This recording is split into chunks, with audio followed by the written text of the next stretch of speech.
Aunty میں کیسے کر سکتی ہوں شہریار سے شادی؟ آپ اچھی طرح سے جانتے ہیں اتنا آسان نہیں ہے یہ. پلیز مجھے کسی ہاسٹل میں چھوڑ دیں، میں یہاں نہیں رہوں گی.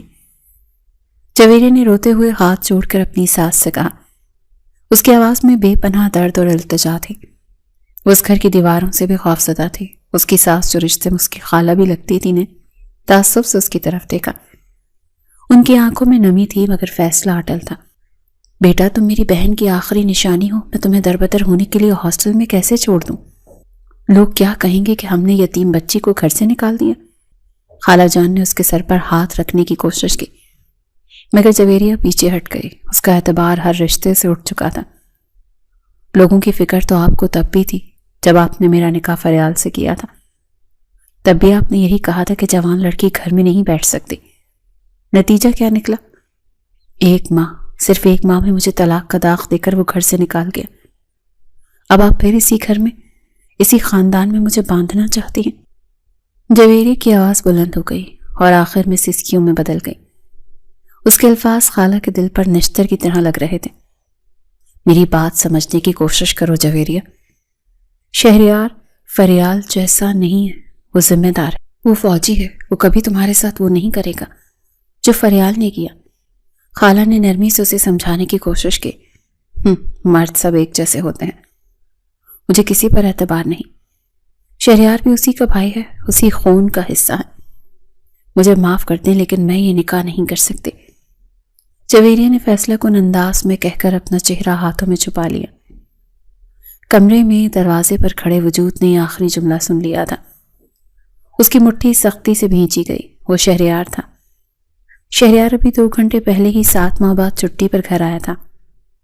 اسے آتے ہی خبر ملی تھی کہ اس کے بڑے بھائی نے جویریہ کو طلاق دے کر دوسری شادی کر لی ہے.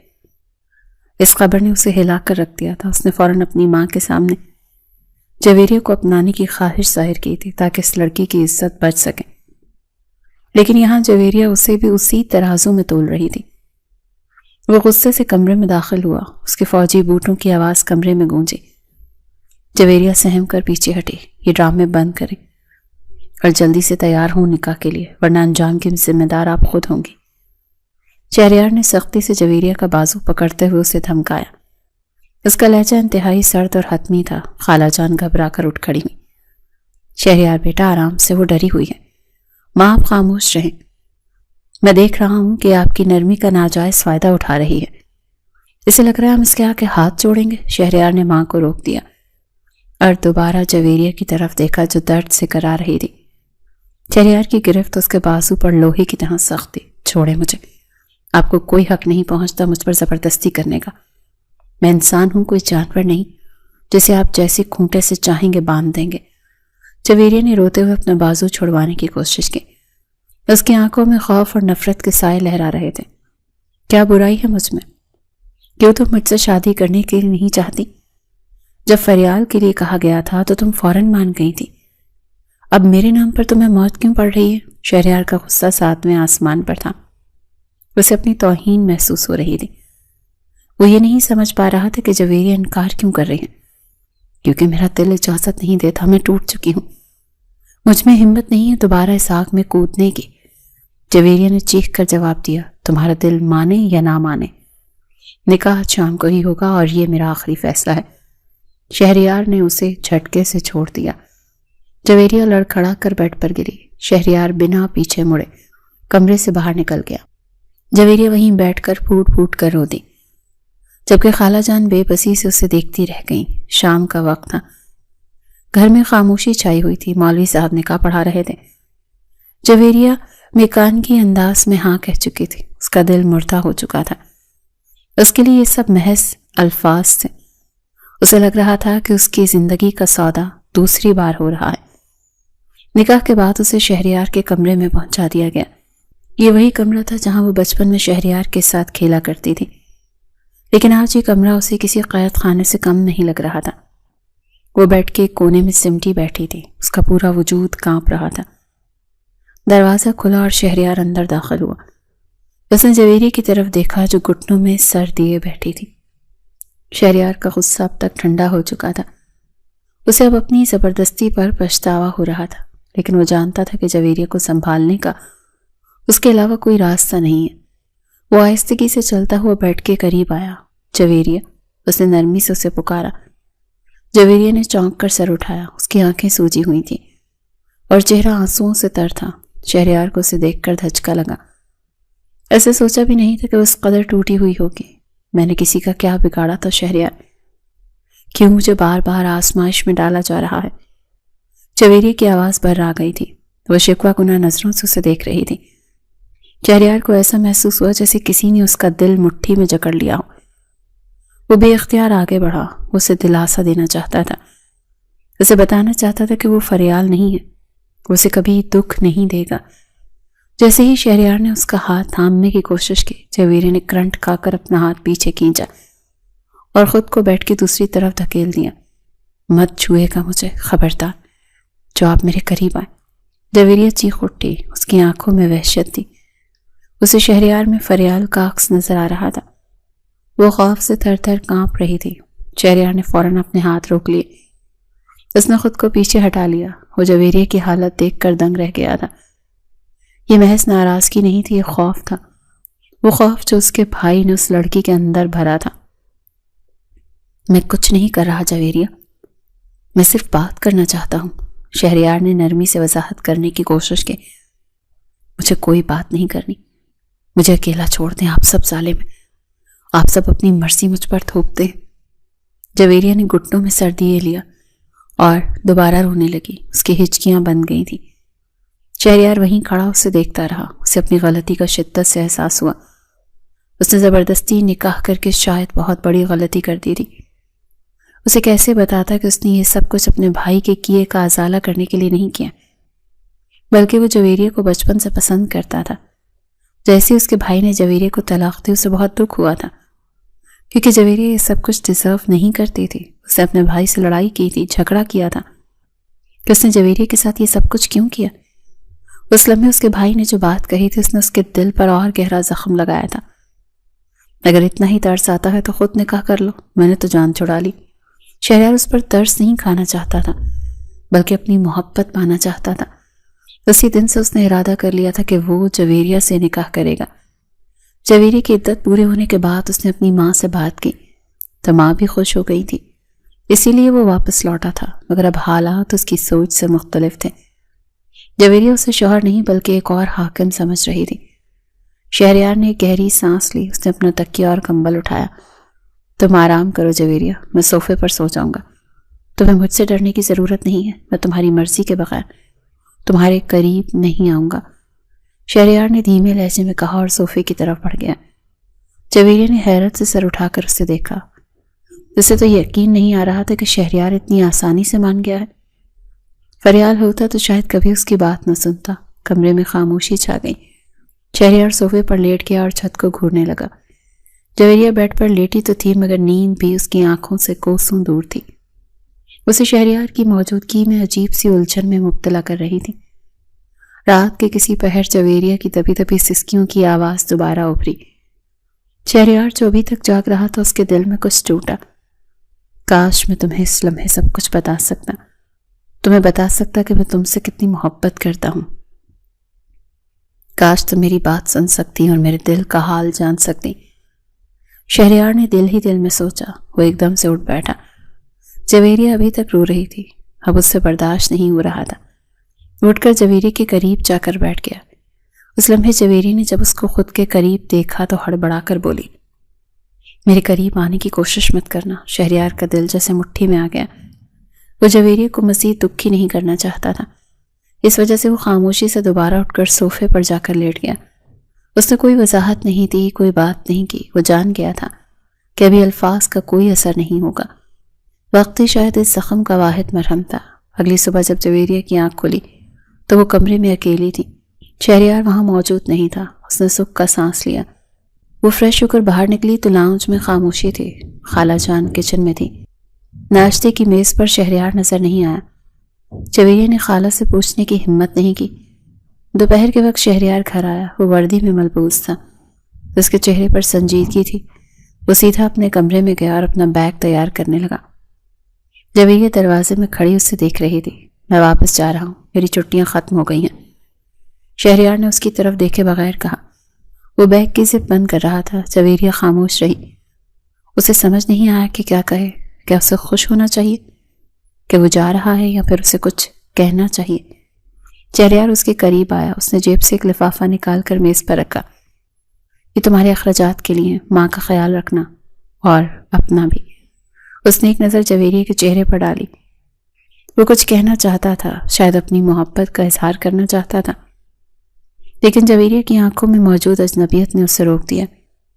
خدا حافظ، شہریار نے مختصر کہا اور تیزی سے باہر نکل گیا۔ جویریہ وہیں کھڑی رہ گئی۔ اسے شہریار کے جانے کے بعد عجیب سا خالی پن محسوس ہوا۔ وہ شخص جسے وہ ظالم سمجھ رہی تھی، اس نے جاتے ہوئے اسے ایک بار بھی ملامت نہیں کی، اس نے کوئی حق نہیں جتایا۔ جویریہ نے میز پر رکھے لفافے کو دیکھا۔ اس کے اندر عجیب سی کشمکش شروع ہو گئی تھی کہ اس نے شہریار کو سمجھنے میں غلطی کی تھی یا یہ بھی مرد کی کوئی نئی چال تھی۔ دونوں کے درمیان رشتہ تو بن گیا تھا، لیکن دوری حد سے زیادہ تھی۔ شہریار اپنی ڈیوٹی پر واپس جا چکا تھا، لیکن جویریہ کے دل میں اس کے لیے اب بھی نفرت اور شک کے کانٹے چبھ رہے تھے۔ وہ نہیں جانتی تھی کہ آنے والا وقت اس کے لیے کیا فیصلہ لے کر آ رہا ہے، لیکن ایک بات تو طے تھی کہ یہ سفر اتنا آسان نہیں تھا۔ انسان اکثر اپنے ماضی کے تجربات کی عینک سے حال کو دیکھتا ہے، اور اسی وجہ سے وہ ان مخلص رشتوں کو بھی ٹھکرا دیتا ہے جو در حقیقت اس کے لیے مسیحا بن کر آتے ہیں۔ اعتبار ایک ایسی شے ہے جو ایک بار ٹوٹ جائے تو اسے دوبارہ جوڑنے میں صدیاں لگ جاتی ہیں، چاہے سامنے والا کتنا ہی سچا کیوں نہ ہو۔ شہریار کے جانے کے بعد گھر میں ایک عجیب سی ویرانی چھا گئی تھی۔ میز پر رکھا ہوا وہ لفافہ جویریہ کو منہ چڑھا رہا تھا۔ اس نے ابھی تک اسے ہاتھ بھی نہیں لگایا تھا۔ اسے لگ رہا تھا کہ اگر اس نے وہ پیسے استعمال کیے تو یہ چیز اس بات کا ثبوت ہوگا کہ اس نے شہریار کو شوہر مان لیا ہے اور وہ اپنا سودا کر چکی ہے۔ خالہ جان کچن سے کام ختم کر کے باہر آئیں تو جویریہ کو اسی طرح خاموش بیٹھے دیکھ کر ان کا دل دکھ سے بھر گیا۔ وہ آہستہ قدموں سے چلتی ہوئی اس کے پاس آئیں۔ کب تک ایسے بیٹھی رہو گی جویریہ؟ جو ہونا تھا وہ ہو گیا، اب تمہیں حقیقت کو تسلیم کرنا پڑے گا۔ خالہ جان نے نرمی سے اس کے کاندھے پر ہاتھ رکھا۔ جویریہ نے چونک کر خالہ کی طرف دیکھا۔ اس کی آنکھوں میں ابھی تک ویرانی تھی۔ کون سی حقیقت خالہ جان؟ یہ کہ میری زندگی ایک تماشا بن چکی ہے۔ پہلے ایک بھائی نے کھیلا، جب اس کا دل بھر گیا تو دوسرے کے حوالے کر دیا۔ کیا میں کوئی کھلونا ہوں جسے جب چاہا توڑ دیا، جب چاہا جوڑ لیا؟ اس کے لہجے میں کڑواہٹ کوٹ کوٹ کر بھری ہوئی تھی۔ خدا کے لیے ایسا مت کہو، شہریار کو فریال کے ساتھ مت ملاؤ۔ زمین آسمان کا فرق ہے دونوں میں۔ تم نے دیکھا نہیں وہ کیسے تمہاری عزت کے لیے سب کے سامنے ڈٹ گیا تھا؟ اس نے تم پر کوئی حق نہیں جتایا۔ وہ تو تمہیں بنا چھوئے بنا کچھ کہے چلا گیا، صرف اس لیے کہ تم اسے غلط نہ سمجھو۔ خالہ جان نے اسے سمجھانے کی کوشش کی، لیکن جویریہ کا دل ابھی بھی بدگمانیوں کے بوجھ تلے دبا ہوا تھا۔ یہ مردوں کی چالیں ہوتی ہیں خالہ جان، پہلے یہ ہمدردی دکھاتے ہیں، مسیحا بنتے ہیں، اور جب عورت ان کے جال میں پھنس جاتی ہے تو پھر وہی کرتے ہیں جو فریال نے کیا۔ میں اب کسی کے دھوکے میں نہیں آؤں گی۔ جویریہ نے غصے سے وہ لفافہ اٹھایا اور دراز میں پھینک دیا۔ ابھی وہ دونوں باتیں کر ہی رہے تھے کہ باہر گیٹ کھلنے کی آواز آئی۔ تھوڑی دیر کے بعد ڈرائنگ روم کے دروازے سے فریال اندر داخل ہوا۔ اسے دیکھتے ہی جویریہ کے تن بدن میں آگ لگ گئی۔ یہ وہ شخص تھا جس نے اس کی ہنستی کھیلتی زندگی برباد کر دی تھی۔ فریال بڑی بے شرمی سے مسکراتا ہوا اندر آیا۔ اس نے ایک نظر جویریہ پر ڈالی اور پھر اپنی ماں کی طرف دیکھا۔ السلام علیکم اماں، سنا ہے چھوٹا صاحبزادہ اپنی دلہن کو چھوڑ کر ڈیوٹی پر واپس بھاگ گیا ہے۔ اس کے لہجے میں بلا کا طنز تھا۔ جویریہ نے نفرت سے چہرہ دوسری طرف موڑ لیا۔ کیوں آئے ہو تم یہاں؟ تمہیں شرم نہیں آتی؟ جس لڑکی کی زندگی تم نے برباد کی اسی کے سامنے کھڑے ہو کر تم دانت نکال رہے ہو۔ خالہ جان نے غصے سے بیٹے کو ڈانٹا تھا۔ ارے اماں، میں تو بس حال چال پوچھنے آیا تھا۔ آخر کو ابو میری بھابھی ہے، چھوٹا بھائی بڑا نیک بن رہا تھا نا، میں بھی تو دیکھوں کہ اس نے اپنی ذمہ داری کتنے دن نبھائی۔ مجھے تو لگتا ہے وہ بھی ڈر کر بھاگ گیا ہوگا۔ فریال نے ہنستے ہوئے صوفے پر بیٹھنے کی کوشش کی۔ جویریہ سے اب ضبط نہیں ہوا۔ وہ اپنی جگہ سے اٹھی اور فریال کے سامنے جا کر کھڑی ہوئی۔ اس کی آنکھوں میں شعلے بھڑک رہے تھے۔ اپنی بکواس بند کرو فریال، شہریار تم جیسے نہیں ہے، وہ بھاگنے والوں میں سے نہیں۔ وہ ایک غیرت مند انسان ہے جو عورت کی عزت کرنا جانتے ہیں، تمہاری طرح نہیں جو اپنی ہوس پوری کر کے راستے میں چھوڑ دیں۔ جویریہ کی آواز پوری گھر میں گونج رہی تھی۔ فریال کے چہرے کی مسکراہٹ غائب ہو گئی۔ اسے امید نہیں تھی کہ جویریہ یوں اس کا مقابلہ کرے گی۔ اوہو، بڑی طرفداری ہو رہی ہے نئے شوہر کی، لگتا ہے بہت جلدی پرانا غم بھول گئی۔ فریال نے زہریلے لہجے میں کہا۔ ہاں بھول گئی، کیونکہ مجھے پتا چل گیا ہے کہ ہیرا کیا ہوتا ہے اور پتھر کیا ہوتا ہے۔ تم صرف خود غرض انسان ہو جسے اپنے علاوہ کچھ نظر نہیں آتا، اور خبردار جو آج کے بعد اس گھر میں قدم رکھا۔ یہ گھر میرا ہے اور میں نہیں چاہتی کہ تمہارا منحوس سایہ یہاں ہو۔ جویری نے دروازے کی طرف اشارہ کرتے ہوئے چیخ کر کہا۔ فریال نے غصے سے اسے دیکھا اور پھر ماں کی طرف مڑا۔ دیکھ لیں اماں، آپ کی لاڈلی کے تیور کل تک میرے پیروں میں پڑی رہتی تھی اور آج مجھے گھر سے نکال رہی ہے۔ وہ ٹھیک کہہ رہی ہے، نکل جاؤ یہاں سے، تم نے ہمارا جینا حرام کر رکھا ہے۔ خالہ جان نے بھی جویریہ کا ساتھ دیا۔ فریال پیر پٹختا ہوا وہاں سے چلا گیا۔ اس کے جانے کے بعد جویریہ وہیں قالین پر بیٹھ گئی۔ اس کا سانس پھول رہا تھا، اس کی آنکھوں سے آنسو جاری تھے، لیکن آج یہ آنسو کمزوری کے نہیں تھے۔ اسے پہلی بار احساس ہوا تھا کہ اس نے انجانے میں ہی صحیح لیکن شہریار کا دفاع کیا تھا۔ اس نے فریال کے سامنے شہریار کی عزت رکھی تھی۔ خالہ جان نے اسے پانی کا گلاس پیش کیا۔ دیکھا تم نے، تمہارا دل بھی جانتا ہے کہ شہریار بہتر ہے، تم ماننا نہیں چاہتی کہ وہ الگ ہے۔ جویریہ نے پانی پیا اور خاموشی سے اپنے کمرے میں چلی گئی۔ اس رات اسے نیند نہیں آئی۔ فریال کی باتیں اور شہریار کا خاموش رویہ اس کے دماغ میں جنگ کر رہے تھے۔ کچھ دن اسی طرح سے گزر گئے۔ شہریار کا کوئی فون نہیں آیا تھا۔ جویریہ ہر وقت فون کی گھنٹی بجنے کا انتظار کرتی رہتی تھی، حالانکہ وہ خود کو یہی کہتی تھی کہ اسے کوئی فرق نہیں پڑتا۔ ایک رات دیر گئے لینڈ لائن فون کی گھنٹی بجی۔ خالہ جان اپنے کمرے میں سو رہی تھی۔ جویریہ لاؤنج میں بیٹھی کتاب پڑھنے کی کوشش کر رہی تھی۔ گھنٹی کی آواز سن کر اس کا دل زور سے دھڑکا۔ اس وقت کون ہو سکتا ہے؟ اس نے لرزتے ہاتھوں سے ریسیور اٹھایا۔ ہیلو۔ دوسری طرف چند لمحے خاموشی رہی، پھر ایک بھاری اور شناسا آواز آئی۔ السلام علیکم۔ یہ شہریار تھا۔ جویریہ کا سانس حلق میں اٹک گیا۔ اس نے بمشکل جواب دیا۔ وعلیکم السلام۔ ماں کیسی ہے؟ سو گئیں کیا وہ؟ شہریار نے پوچھا۔ اس کے لہجے میں وہ سنجیدگی تھی مگر ایک عجیب سا ٹھہراؤ بھی تھا۔ جی وہ سو گئی ہیں، میں انہیں جگا دیتی ہوں۔ جویریہ نے ریسیور رکھنے کی کوشش کی۔ نہیں، رہنے دو، انہیں آرام کرنے دو، میں کل دوبارہ کال کر لوں گا، شہریار نے جلدی سے کہا۔ دونوں طرف پھر سے خاموشی چھا گئی۔ جویریہ کے پاس کہنے کو کچھ نہیں تھا اور شہریار شاید کچھ کہنا چاہتا تھا مگر الفاظ ڈھونڈ رہا تھا۔ تم کیسی ہو؟ آخر کار شہریار نے پوچھ ہی لیا۔ ٹھیک ہوں، جویریہ نے مختصر جواب دیا۔ کسی چیز کی ضرورت تو نہیں ہے؟ وہ پیسے جو میں رکھ کر گیا تھا۔ مجھے کسی چیز کی ضرورت نہیں اور وہ پیسے ویسے ہی رکھے ہیں، مجھے آپ کی خیرات نہیں چاہیے، جویریہ نے کاٹدار لہجے میں کہا۔ اپنی ہی بات پر اسے بعد میں افسوس بھی ہوا کہ وہ کیوں اتنی تلخ ہو رہی ہے۔ شہریار کی طرف سے گہری سانس لینے کی آواز آئی۔ وہ خیرات نہیں تھی، میرا فرض تھا۔ خیر اگر تمہیں برا لگا تو معذرت، اپنا خیال رکھنا۔ اس سے پہلے کہ جویریہ کچھ اور کہتی شہریار نے فون بند کر دیا۔ جویریہ ہاتھ میں ریسیور پکڑے کھڑی رہی، اس کی آنکھوں میں نمی تیرنے لگی۔ وہ لڑنا چاہتی تھی، چیخنا چاہتی تھی، وہ چاہتی تھی شہریار بھی اس سے لڑے، اس پر غصہ کرے، اپنا حق جتائے، لیکن وہ شخص جیسے پتھر کا بنا ہوا تھا۔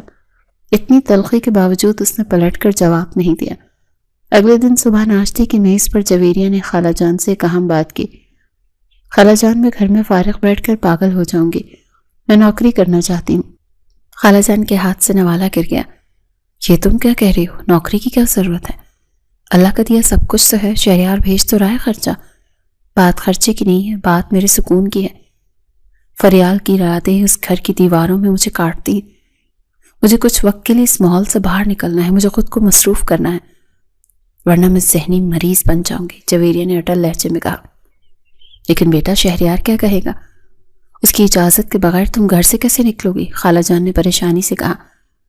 وہ یہاں نہیں ہے اور اگر ہوتا بھی تو مجھے اس کی اجازت کی ضرورت نہیں ہے، یہ میری زندگی ہے۔ میں نے اپنی سی وی تیار کر لی ہے، آج میں ایک اسکول میں انٹرویو کے لیے جا رہی ہوں۔ جویریہ نے اپنی بات ختم کی اور اٹھ کر کھڑی ہوئی۔ خالہ جان اسے روکنا چاہتی تھی لیکن وہ جانتی تھی کہ جویریہ اس وقت جس ذہنی کیفیت سے گزر رہی ہے اسے روکنا مزید بگاڑ کا باعث بنے گا۔ جویریہ تیار ہو کر اپنی فائل سینے سے لگائے گھر سے باہر نکلی۔ کھلی فضا میں آ کر اسے تھوڑا سکون محسوس ہوا۔ وہ خود کو ثابت کرنا چاہتی تھی، وہ دنیا کو دکھانا چاہتی تھی کہ وہ ایک کمزور عورت نہیں ہے جو طلاق کے بعد ٹوٹ کر بکھر جائے گی۔ اس نے سارا دن مختلف اسکولوں اور دفتروں کے چکر لگائے تھے. تھکن سے اس کا برا حال تھا، لیکن گھر واپس جانے کا دل نہیں کر رہا تھا. شام کے سائے گہرے ہونے لگے تو وہ گھر کی طرف لوٹی. جیسے ہی وہ گھر میں داخل ہوئی، خالہ جان فون پر کسی سے باتیں کر رہی تھی. اس کے چہرے پر ہوائیاں اڑی ہوئی تھیں. جویریہ کو دیکھتے ہی انہوں نے جلدی سے فون بند کر دیا. کیا ہوا خالہ جان، سب خیر تو ہے نا؟ جویریہ نے پانی کا گلاس اٹھاتے ہوئے پوچھا. وہ شہریار کا فون تھا بیٹا، خالہ جان کی آواز میں گھبراہٹ تھی. جویریہ کا ہاتھ رک گیا. کیا کہہ رہا تھا وہ؟ اس نے پوچھا تھا تم کہاں ہو؟ میں نے اسے بتا دیا کہ تم نوکری کی تلاش میں گئی ہو. خالہ جان نے ڈرتے ڈرتے بتایا. تو کیا کہا اس نے؟ غصہ کیا ہوگا کہ گھر کی عزت باہر کیوں نکلی. جویریہ نے طنزی انداز میں پوچھا. نہیں، اس نے غصہ نہیں کیا، بس اتنا کہا کہ اگر وہ یہی چاہتی ہے تو اسے کرنے دیں. لیکن خالہ جان بات کرتے کرتے رک گئی. لیکن کیا خالہ جان؟ اس نے کہا شہر کے حالات ٹھیک نہیں ہیں، وہ اکیلی کہاں کہاں دھکے کھائے گی. میں اسے وہاں بلا لیتا ہوں تو اچھا تھا. جویریہ نے یہ سن کر زور سے گلاس میز پر رکھا. میں کہیں نہیں جاؤں گی ان کے پاس، میں یہیں رہوں گی اور یہیں کام کروں گی. انہیں کہہ دیجیے گا کہ میری فکر کرنے کی ضرورت نہیں. جویریہ غصے سے اپنے کمرے میں چلی گئی، لیکن اندر سے وہ ہل کر رہ گئی. اسے امید تھی کہ شہریار روکے گا، پابندی لگائے گا، لیکن اس شخص نے اسے آزادی دی تھی. وہ اس کی خواہش کا احترام کر رہا تھا، باوجود اس کے کہ وہ اس کے نکاح میں تھی. رات کے سناٹے میں جویریہ سوچنے لگی کہ وہ واقعی شہریار کو غلط سمجھ رہی ہے. کیا واقعی دنیا میں ایسے مرد ہوتے جو اپنی بیوی کو اپنی ملکیت سمجھنے کے بجائے ایک انسان سمجھے؟ اس کے دل میں شہریار کے لیے جو نفرت کی دیوار تھی، اس میں ایک ہلکی سی دراڑ پڑ چکی تھی. اگلے چند ہفتے جویریہ کی زندگی میں مزید ہلچل مچانے والے تھے. اسے نوکری تو مل گئی تھی، لیکن دفتر کا ماحول اور ان لوگوں کی نظریں. اسے بہت جلد اس بات کا احساس ہونے لگا تھا کہ ایک تنہا اور خوبصورت لڑکی کے لیے یہ دنیا کتنی ظالم ہو سکتی ہے. اسے نہیں معلوم تھا کہ بہت جلد وہ خود اس پناہ گاہ کو تلاش کرے گی جسے وہ اب تک ٹھکرا رہی تھی. جویریہ کو دفتر میں کام کرتے ہوئے 2 ہفتے گزر چکے تھے. وہ خود کو مصروف رکھ کر اپنے ماضی کے ناسوروں کو بھرنا چاہتی تھی، مگر دنیا شاید اسے بھولنے دینا نہیں چاہتی تھی. دفتر کا ماحول بظاہر تو بہت پیشہ ورانہ تھا، مگر وہاں موجود لوگوں کی نظریں جویریہ کو اکثر اپنے وجود پر رینگتی ہوئی محسوس ہوتی تھی. جویریہ صاحبہ، یہ فائل ذرا میرے کیبن میں لا کر سمجھا دیں. مینیجر اسلم صاحب نے انٹرکام پر کہا تو جویریہ کا دل ایک دم سے بھاری ہو گیا. یہ تیسری بار تھا کہ وہ اسے بلا وجہ اپنے کیبن میں بلا رہے تھے. سر میں ابھی بہت مصروف ہوں، فائل مکمل ہے، آپ دیکھ لیں. جویریہ نے سخت لہجے میں جواب دیا اور ریسیور رکھ دیا. اس کی پیشانی پر پسینے کے قطرے نمودار ہو گئے. وہ جانتی تھی ایک طلاق یافتہ عورت کے لیے ہمارے معاشرے میں کام کرنا کتنا مشکل بنا دیا جاتا ہے. ہر کوئی اسے دستیاب سمجھنے لگتا ہے. ایک روز دفتر کا لنچ بریک تھا اور جویریہ سب سے الگ تھلگ اپنے ڈیسک پر بیٹھی ٹفن باکس کھول رہی تھی. وہ جان بوجھ کر کولیگز کے ہجوم سے دور رہتی تھی تاکہ اسے چبھتے ہوئے سوالات کا سامنا نہ کرنا پڑے. لیکن آج شاید قسمت کو کچھ اور ہی منظور تھا. اس کی ایک ساتھی ورکر عظمیٰ، جو اپنی تیکھی باتوں کی وجہ سے مشہور تھی، اپنی کرسی گھسیٹ کر جویریہ کے پاس لے آئی. جویریہ، سنا ہے تم نے اپنے دیور سے شادی کر لی ہے؟ عظمیٰ نے نوالا منہ میں ڈالتے ہوئے اتنی بلند آواز میں پوچھا کہ آس پاس بیٹھے چند لوگوں نے بھی چونک کر ان کی طرف دیکھا. جویریہ کے حلق میں نوالا اٹک گیا. اس نے بمشکل سر ہلایا. جی. بڑی ہمت ہے تم میں یار، عظمیٰ نے طنزیہ مسکراہٹ کے ساتھ کہا.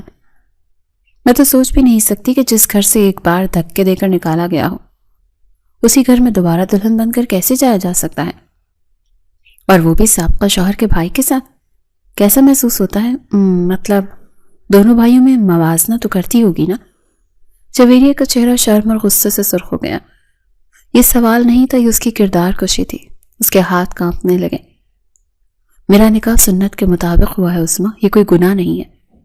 اور جہاں تک موازنے کی بات ہے تو انسانوں کو موازنہ نہیں کیا جاتا، ظرف کا کیا جاتا ہے. جویریہ نے لرزتی ہوئی آواز میں جواب دیا اور اپنا ٹفن بند کر دیا. اس کی بھوک ہی مر چکی تھی. ارے میں تو بس پوچھ رہی تھی، تم تو برا ہی مان گئی. ویسے بھی فوجی تو گھر کم ہی آتے ہیں، تو تم تو آزاد ہی ہو، مزے ہیں تمہارے. عظمیٰ نے زہر خون لہجے میں کہا اور اٹھ کر چلی گئی. جویریہ اپنی جگہ پر جم سی گئی. اس کا دل چاہ رہا تھا کہ وہ دھاڑے مار مار کر روئے. اسے لگا تھا کہ گھر کی 4 دیواری سے باہر نکل کر اس نے پناہ نہیں ڈھونڈی بلکہ خود کو بھیڑیوں کے آگے ڈال دیا ہے. وہ واش روم میں جا کر آئینے کے سامنے کھڑی ہو گئی. اس کی آنکھوں سے آنسو جاری تھے.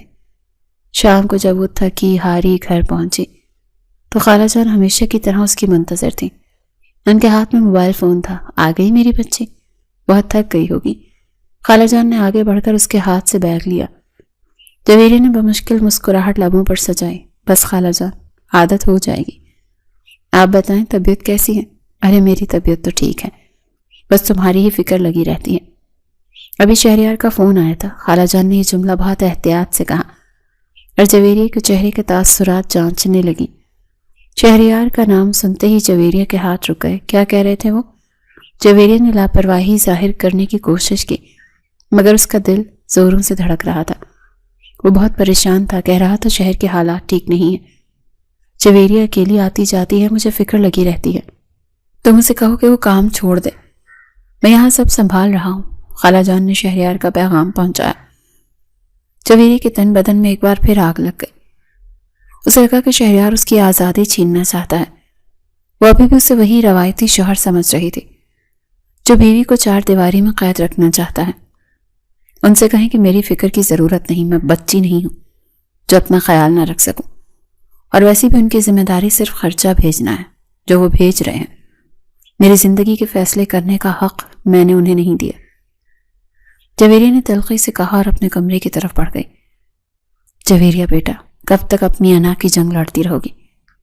وہ تمہارا شوہر ہے، اسے فکر کرنے کا حق ہے۔ فریال کے گناہوں کی سزا تم شہریار کو کیوں دے رہی ہو؟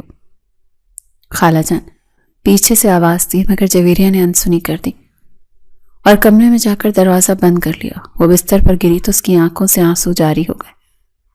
وہ تھک چکی تھی۔ دفتر میں اسلم صاحب کی گندی نظریں اور گھر میں یہ تنہائی، وہ کس کس سے لڑتی۔ اس کے ذہن کے پردے پر وہ رات لہرائی جب شہریار اس کے کمرے میں آیا تھا۔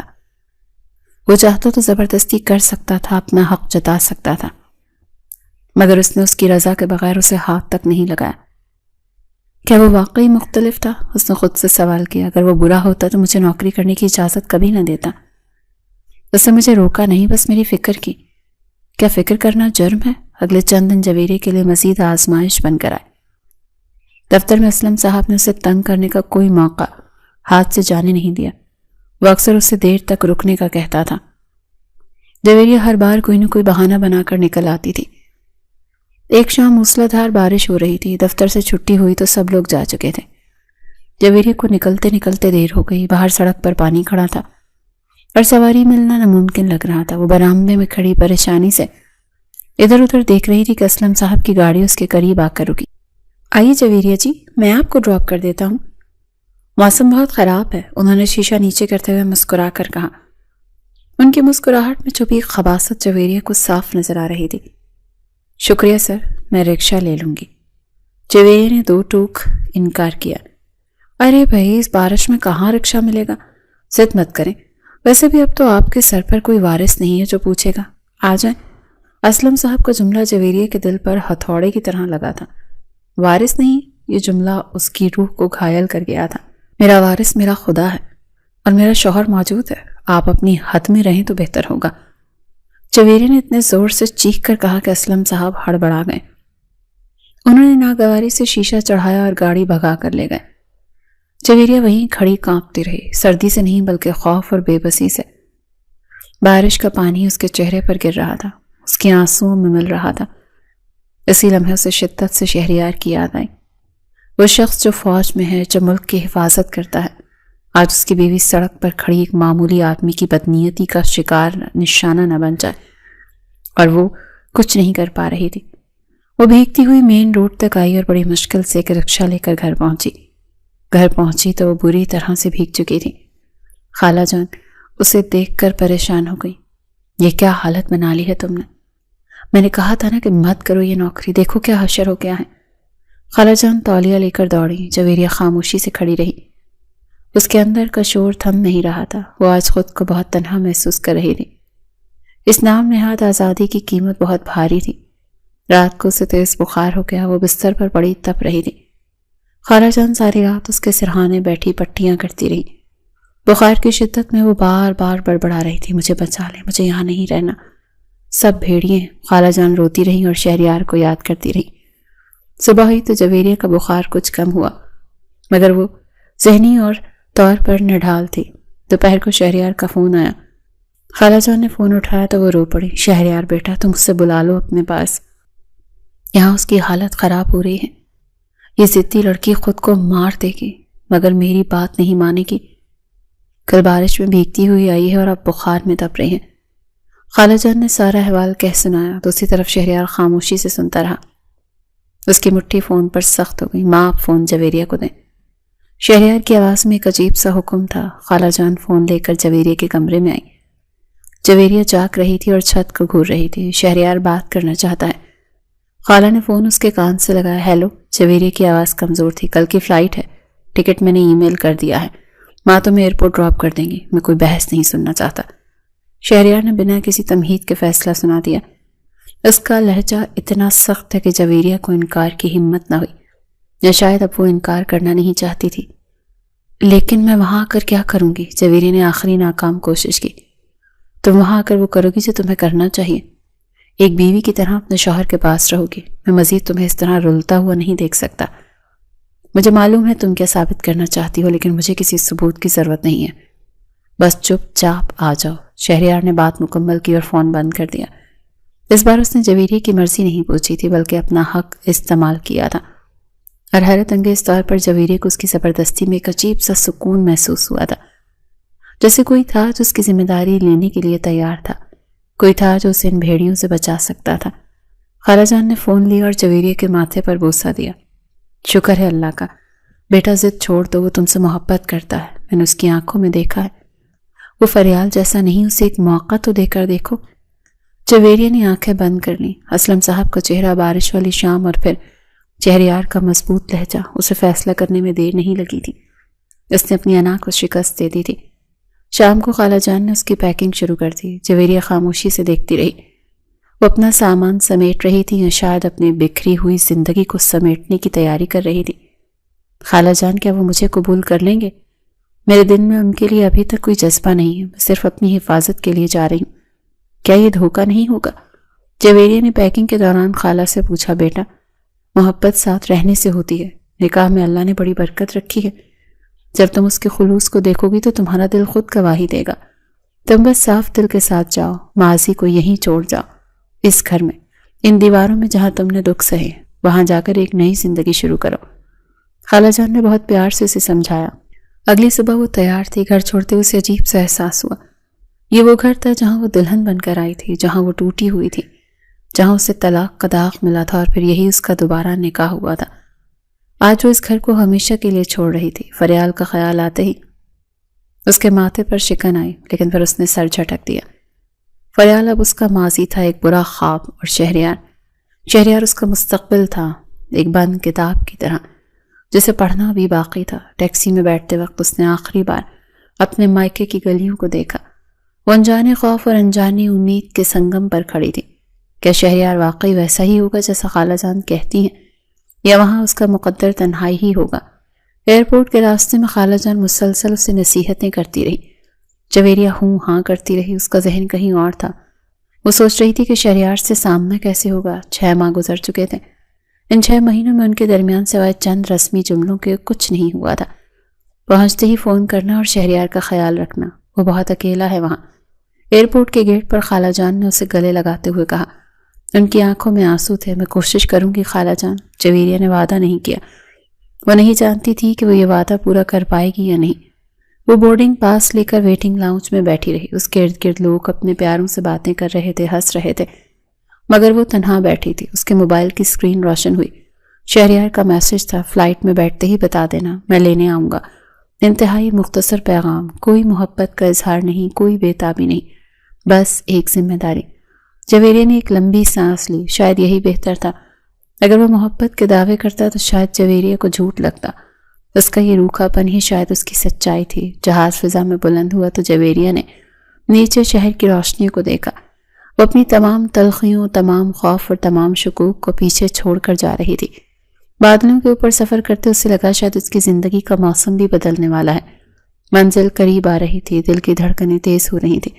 وہ ایک اجنبی دیس میں ایک ایسے شخص کے پاس جا رہی تھی جو کاغذوں میں تو اس کا شوہر تھا مگر حقیقت میں ایک اجنبی تھا۔ لیکن اس اجنبی نے اس وقت ہاتھ بڑھایا تھا جب سب نے ہاتھ کھینچ لیے تھے۔ جہاز کے پہیے زمین سے ٹکرائے تو جویریہ نے آنکھیں کھولیں۔ سفر تمام ہوا، اب امتحان شروع ہونے والا تھا۔ وہ اپنی سیٹ بیلٹ کھولتے ہوئے خود کو تیار کر رہی تھی۔ اے اللہ، میرے نصیب اچھے کرنا، مجھے رسوا نہ کرنا۔ اس نے دل ہی دل میں دعا مانگی اور اپنا ہینڈ بیگ کاندھے پر ڈال کر باہر نکلنے لگی۔ وہ نہیں جانتی تھی کہ باہر نکلتے ہی اس کی زندگی کا سب سے خوبصورت باب اس کا منتظر ہے۔ وہ جس استقبال کی توقع کر رہی تھی، حقیقت اس سے کہیں زیادہ مختلف اور حسین ہونے والی تھی۔ وہ جب لاؤنج میں پہنچی تو اس کی نظریں ادھر ادھر بھٹکنے لگیں۔ اچانک اس کی نظر ایک ستون کے پاس کھڑے شخص پر پڑی۔ وہ شہریار تھا، سیاہ رنگ کے شلوار قمیص میں ملبوس، کاندھے پر چادر ڈالے۔ وہ ہجوم میں بھی سب سے الگ لگ رہا تھا۔ جیسے ہی شہریار کی نظر جویریہ پر پڑی، اس کے چہرے پر ایک اطمینان آ گیا۔ وہ تیز قدموں سے اس کی طرف بڑھا۔ السلام علیکم۔ شہریار کی آواز میں وہ دبا ہوا جذبہ تھا جسے وہ چھپانے کی کوشش کر رہا تھا۔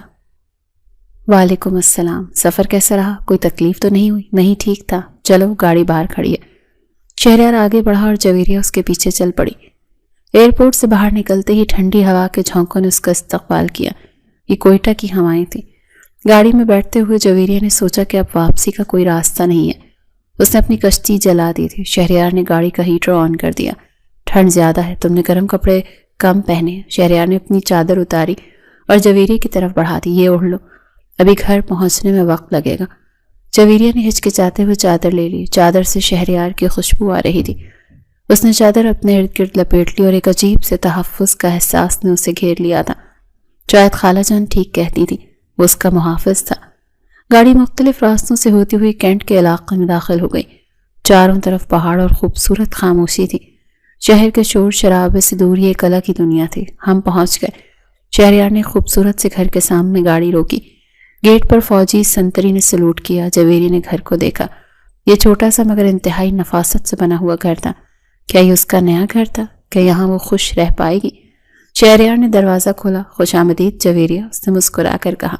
کیا یہ اس کا نیا گھر تھا؟ کہ یہاں وہ خوش رہ پائے گی؟ یہ وہ لمحہ تھا جہاں جویریہ کو فیصلہ کرنا تھا کہ اس سے اس مسکراہٹ کا جواب دینا ہی اپنی نفرت برقرار رکھتی ہے۔ لیکن اس وقت اس اجنبی شہر میں شہریار ہی اس کا واحد سہارا تھا۔ جویریہ گاڑی سے اتری اور شہریار کے ساتھ گھر کے اندر داخل ہوئی۔ ایک نئی داستان رقم ہونے کو تھی، محبت اور اعتبار کی داستان جو بھی شروع ہونی تھی۔ گاڑی گھر کے پورچ میں رک چکی تھی۔ باہر کوئٹہ کی یخبستہ ہوا چل رہی تھی، مگر گاڑی کے اندر ہیٹر کی وجہ سے حبس زدہ خاموشی تھی۔ جویریہ کا دل زور زور سے دھڑک رہا تھا۔ یہ وہ لمحہ تھا جس سے وہ گزشتہ 6 ماہ سے بھاگ رہی تھی۔ شہریار نے گاڑی بند کی اور اس کی طرف دیکھا۔ چلو اندر چلتے ہیں، اس نے نرمی سے کہا اور خود گاڑی سے اتر گیا۔ وہ دوسری طرف آیا اور جویریہ کے لیے دروازہ کھولا۔ جویریہ نے لرزتے پیروں کے ساتھ زمین پر قدم رکھا۔ سرد ہوا کے جھونکوں نے اسے اپنی لپیٹ میں لے لیا تھا۔ اس نے بے اختیار شہریار کی دی ہوئی چادر کو اپنے گرد مزید کس لیا۔ شہریار نے آگے بڑھ کر گھر کا مرکزی دروازہ کھولا۔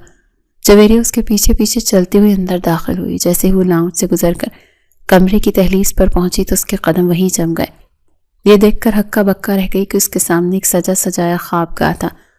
کمرے میں گلاب کے تازہ پھولوں کی مہک رچی بسی تھی۔ بیڈ پر خوبصورت سرخ رنگ کی چادر بچھی تھی اور کمرے کے ہر کونے میں موم بتیاں اور دھیمی لائٹس چل رہی تھی۔ یہ کسی عام فوجی کوارٹر کا کمرہ نہیں لگ رہا تھا، بلکہ کسی نئی نویلی دلہن کا خواب قدہ معلوم ہو رہا تھا۔ استقبال کے لیے کیا گیا یہ اہتمام اتنا نفیس اور خوبصورت تھا کہ جویریہ کی سانس حلق میں اٹک گئی تھی۔ وہ تو سمجھ رہی تھی کہ وہ ایک ویران اور روکھے پیکے گھر میں جا رہی ہے جہاں ایک سخت گیر فوجی اس کا منتظر ہوگا، مگر یہاں تو منظر ہی کچھ اور تھا۔ جویریہ نے ایک لمحے کے لیے شہریار کو دیکھا۔ وہ دروازے کے ساتھ ٹیک لگائے کھڑا اسے ہی دیکھ رہا تھا۔ اس کے چہرے پر ہلکی سی مسکراہٹ تھی۔ یہ مسکراہٹ کسی فاتح کی نہیں تھی، بلکہ یہ مسکراہٹ کسی اپنے کو پا لینے کی تھی۔ اس کی آنکھوں میں ایک ایسا سکون تھا جو جویریہ نے پہلے کبھی نہیں دیکھا تھا۔ یہ سب آپ نے کیا؟ جویریہ نے بمشکل پوچھا۔ ہاں، مجھے لگا تھا کہ شاید تمہیں پسند آئے۔ میں چاہتا تھا کہ جب تم یہاں آؤ تو تمہیں اجنبیت محسوس نہ ہو، شہریار نے آہستہ سے جواب دیا۔ جویریہ خاموش ہو گئی۔ اس کے پاس کہنے کو الفاظ نہیں تھے۔ اس نے آہستہ سے قدم بڑھائے اور کمرے کے وسط میں آ کر کھڑی ہو گئی۔ پھولوں کی خوشبو نے اس کے اعصاب کو تھوڑا سا پرسکون کیا، مگر دل میں ابھی بھی دھڑکا لگا ہوا تھا۔ تم فریش ہو جاؤ، میں کھانا لگواتا ہوں، سفر سے تھک گئی ہوگی۔ شہریار نے اس کی خاموشی کو محسوس کرتے ہوئے اسے وقت دینا ہی مناسب سمجھا۔ وہ کمرے سے باہر نکل گیا اور جویریہ کو وہاں اکیلا چھوڑ دیا۔ جویری نے اپنے بیگ سے کپڑے نکالے، اس کے ہاتھ کانپ رہے تھے۔ یہ رات اس کی زندگی کی سب سے بھاری رات تھی۔ اسے ڈر تھا کہ کہیں تاریخ خود کو نہ دہرائے، کہیں شہریار کا یہ نرم رویہ بھی فریال کی طرح صرف ایک دھوکہ نہ ہو۔ وقت سرکتا رہا۔ کھانا کھانے کے بعد شہریار نے اسے کچھ نہیں کہا۔ وہ خود دوسرے کمرے میں چلا گیا تھا، شاید اسے سپیس دے رہا تھا۔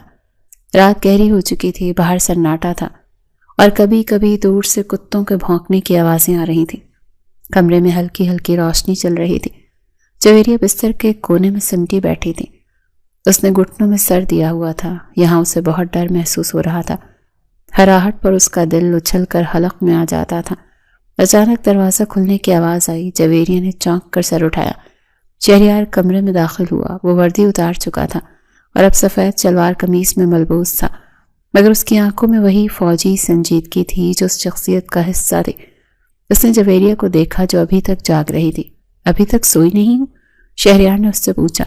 اس کی آواز میں تشویش تھی۔ جویریہ نے نظریں جھکا لی۔ وہ بالکل خاموش تھی۔ اسے آئے کئی گھنٹے گزر چکے تھے، لیکن دونوں کے درمیان ابھی تک کوئی ڈھنگ کی بات نہیں ہوئی تھی۔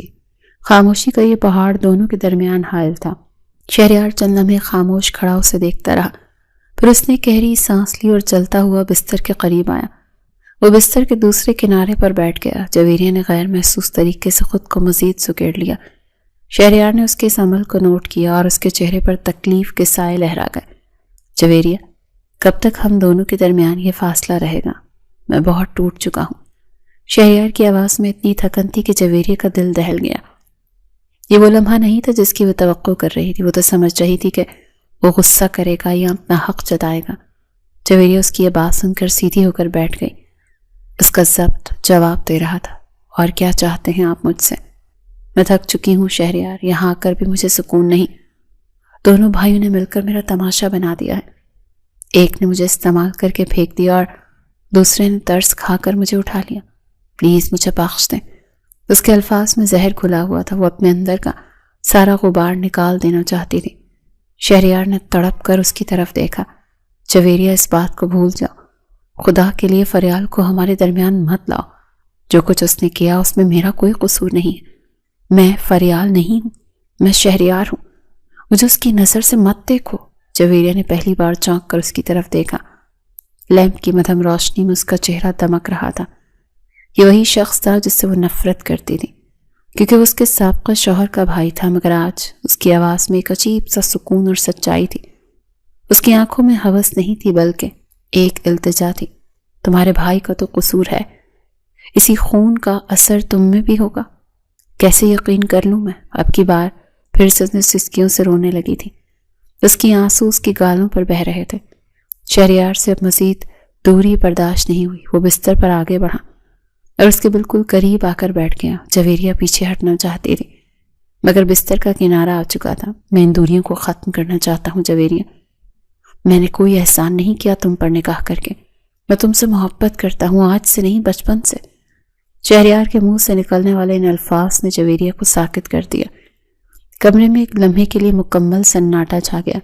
صرف گھڑی کی ٹک ٹک سنائی دے رہی تھی۔ میں تم سے صرف یہی ایک بات بتانا چاہتا ہوں، وہ بات جو تم سننا ہی نہیں چاہتی۔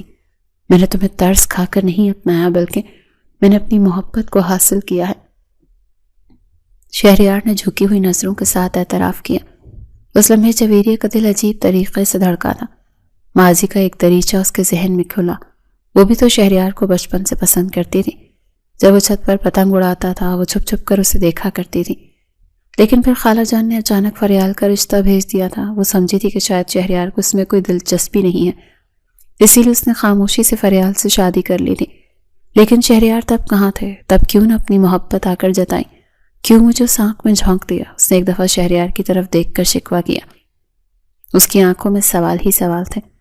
شہریار نے ہمت کر کے اس کا ہاتھ تھام لیا۔ اس کا ہاتھ گرم اور مضبوط تھا۔ کاش اس وقت ماں مجھے بتا دیتی جب خالہ کی وفات ہوئی تھی کہ وہ تمہارا نکاح میرے بڑے بھائی سے کرنا چاہتی ہیں۔ میں اس وقت محاذ پر تھا، مجھے خبر ہی نہیں ہوئی کہ پیچھے کیا فیصلے ہو رہے ہیں۔ شہریار کی آواز بھر آ گئی۔ جب میں واپس آیا تو تمہاری بات پکی ہو چکی تھی۔ مجھے تو یہ تھا کہ ابھی تمہیں ٹائم چاہیے، تم بہت بڑے صدمے سے گزری ہو۔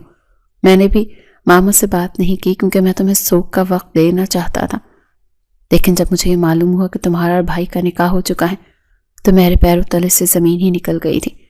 اس نے جویریہ کی آنکھوں میں جھانکا۔ میں نے سوچا کہ تم اپنی زندگی میں بیزی ہو چکی ہوگی، شاید تم فریال کو پسند کرتی تھی۔ میں تمہاری خوشی خراب نہیں کرنا چاہتا تھا، میں نے شادی نہ کرنے کا فیصلہ کر لیا تھا۔ میں ساری عمر تمہاری محبت اور تمہاری یاد میں گزار دینا چاہتا تھا، لیکن پھر اللہ نے مجھے ایک اور موقع دیا تمہیں اپنا بنانے کا۔ یہ ہم دونوں کی قسمت تھی، ہم دونوں نے ایک ہونا تھا۔ راستے مشکل ضرور تھے مگر منزل یہی تھی۔ جویریہ نے ہچکچاتے ہوئے اس کی طرف دیکھا۔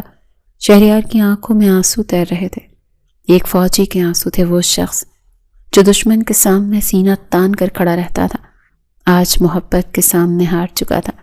شہریار نے مضبوطی سے اس کی انگلیاں اپنے ہاتھوں میں تھام لی۔ یہ گرفت قید کی نہیں تھی بلکہ تحفظ کی تھی۔ یہ پہلی بار تھا کہ جویریہ کو اپنے محفوظ ہونے کا احساس ہوا تھا۔ اسے لگا تھا جیسے وہ طوفانوں سے نکل کر ساحل پر آ گئی ہوں۔ میں محبت کرنے والا شوہر بنوں گا جویریہ، کبھی تمہیں کوئی دکھ نہیں دوں گا۔ میں فریال کی طرح تمہیں کبھی تنہا نہیں چھوڑوں گا۔ تمہارا ہر دکھ میرا ہوگا اور میری ہر خوشی تمہاری ہوگی۔ اس کی یہ بات سن کر جویریہ کے لبوں پر مسکراہٹ آ گئی۔ اس نے اپنے دل کی تمام بوجھ اترتے ہوئے محسوس کیے۔ اس نے شہریار کے ہاتھ کو اپنے ہاتھوں سے دبایا، جس کی طرف سے رضامندی کا اشارہ تھا۔ شہریار نے اسے خود کے قریب کیا۔ اب ان کے درمیان کوئی فاصلہ نہیں تھا۔ بہت تڑپایا ہے تم نے، 6 مہینے کی دوری ہے، 6 مہینے ہو چکے ہیں ہمارے نکاح کو، لیکن اب میں 6 مہینے کی محبت وصول کروں گا، سود سمیت، شہریار نے شوخ لہجے میں کہا۔ اس کے چہرے پر اب وہ سنجیدگی نہیں تھی بلکہ ایک شرارتی چمک تھی۔ اسے یہ کہتے ہوئے اس نے اپنے بازوؤں میں اسے چھپا لیا تھا۔ جویریہ نے بھی اپنا سر اس کے سینے پہ رکھ دیا تھا۔ اس سینے میں دھڑکنے والا دل صرف اس کے لیے تھا۔ ابھی جویریہ کی آنکھوں میں آنسو تھے، یہ آنسو اس کی قمیص کو بھگو رہے تھے۔ شہریار نے نرمی سے اس کا چہرہ اوپر اٹھایا۔ اب یہ آنسو کیسے ہیں؟ میں نے تو وعدہ کیا تھا کہ تمہیں رونے نہیں دوں گا۔ اس نے اپنے ہاتھوں کی پوروں سے اس کے آنسو صاف کیے۔ اس کا لمس انتہائی ملائم تھا۔ یہ خوشی کے آنسو ہیں، مجھے یقین نہیں آ رہا کہ میری زندگی میں بھی خوشی لکھی تھی۔ جویریہ نے بھرائی ہوئی آواز میں کہا، اچھا اب خوشی کے آنسوؤں کو روکو، اب یہاں فوجی نظم و ضبط سے کام کرنا ہوگا، رونا دھونا منع ہے۔ شہریار نے اسے چھیڑنے کے انداز میں کہا اور اپنی مونچھوں کو تاؤ دیا۔ جویریہ نے اپنی گیلی پلکیں جھپکائیں۔ میں اس نظم و نسق کو نہیں مانتی، یہ گھر ہے، کوئی پریڈ گراؤنڈ نہیں۔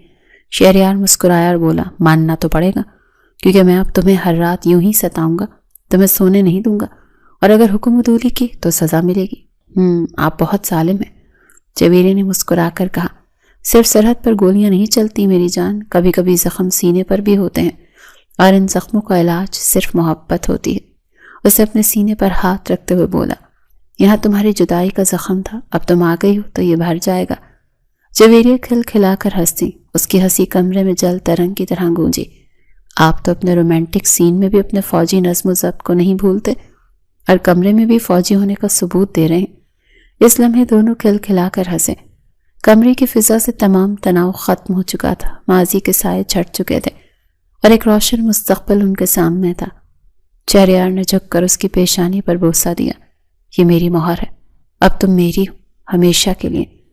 اب کی بار اس نے اپنی مہر محبت اس کی پیشانی پر ثبت کی تھی۔ باہر ہوا کا شور اب بھی تھا مگر کمرے کے اندر صرف محبت کی گرمائش تھی۔ زخم بھر چکے تھے اور مرہم رکھا جا چکا تھا۔ زندگی نے انہیں ایک نئے موڑ پر لا کھڑا کیا تھا جہاں صرف سکون اور چاہت تھی۔